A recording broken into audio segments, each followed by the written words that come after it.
COVID-19 pandemic completely caught us off guard. It's so fast and all of a sudden, we are all stuck in our homes. It's been a year and 9 months since World Health Organization declared COVID-19 as a public health emergency of international concern. As a student, I am greatly affected by the pandemic through distance learning. We are forced into an online setup. These trying times gave me a fair share of problems and a lot of breakdowns. Adapting to these changes into new normal as well can be really challenging for all of us. Today, I will share some tips that help my coping with the pandemic, the new normal, and in online classes. Tip number 1 is to eat well. We must be mindful of our food intake and diet to have a strong body that can combat the virus. Food is our main source of energy, and it provides us necessary nutrients to live and function well.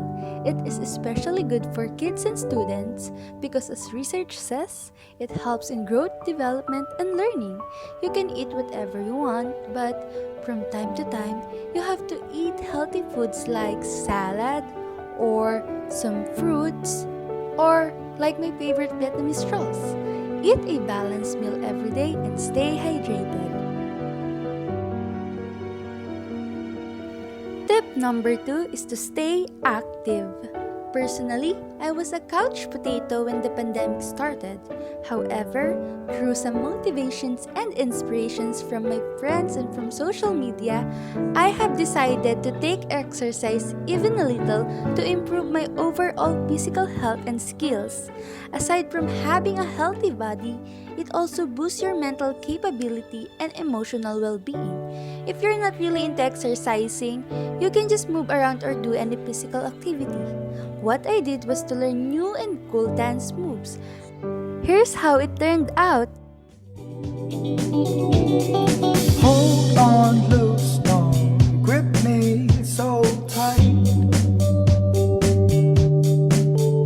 I got no wings to fly, but this spirit's taking flight. So tonight we'll dance, let's pretend we rule this town.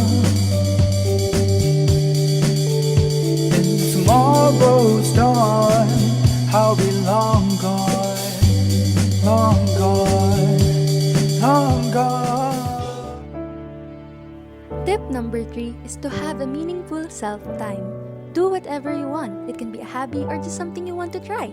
Listen to your heart and release your emotions. This is a healing time, so allow yourself to feel the emotions and just enjoy your rest. Do activities that makes you feel recharged, happy, or at peace, even if it's actually not doing anything. For me, it is painting. I am not good at it, but I love it as it is perfect to convey the feelings and thoughts that can be put into words.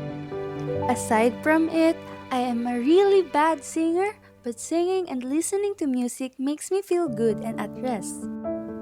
Here's a snippet of my Not an Angel voice covering a song with MP4. I'll stay through the bad times, even if I have to fetch you every day. We'll get by with a smile.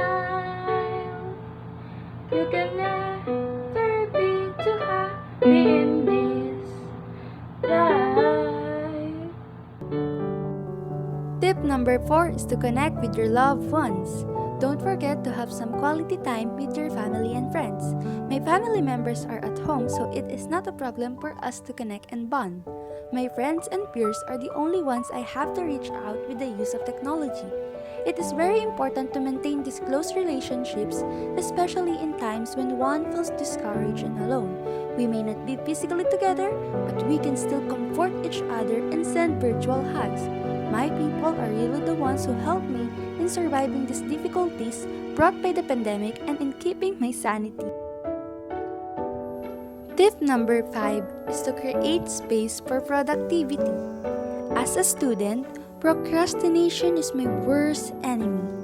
I could just lay in bed and do nothing since I'm at home anyway. This idea may lead to decreased academic performance and more stress, anxiety, or guilt. To avoid wasting time and opportunities, we have to create space or place and time. A place where we can do our tasks and a time when we can achieve our goals. I can study in my room because the sight of bed makes me feel sleepy. So, I place a table in the corner of a rarely used dining room. Having a workstation automatically sets your body and mind to aim in completing your task. To manage my time wisely, I use the application Notion. Here, I can see what subject should I work on. I can also oversee all the other tasks I have to do, their deadlines, some reminders, backlogs, goals, and task detail. Last tip, tip number 6, comfort your soul. The pandemic cost a lot of lives and it even took hope to some people. An orasyo imparata against COVID-19 is all I could give to those people who suffered and was infected by the virus. We have different beliefs, but a prayer for the safety and health of all helps me and my family in coping with the situation. It also keeps us from losing hope and purpose. If you are not into religious practices, try meditating or being one with nature. A moment of silence with a beautiful landscape helps me to breathe from the problems. It relieves my stress and worries, and it organizes my thoughts and feelings.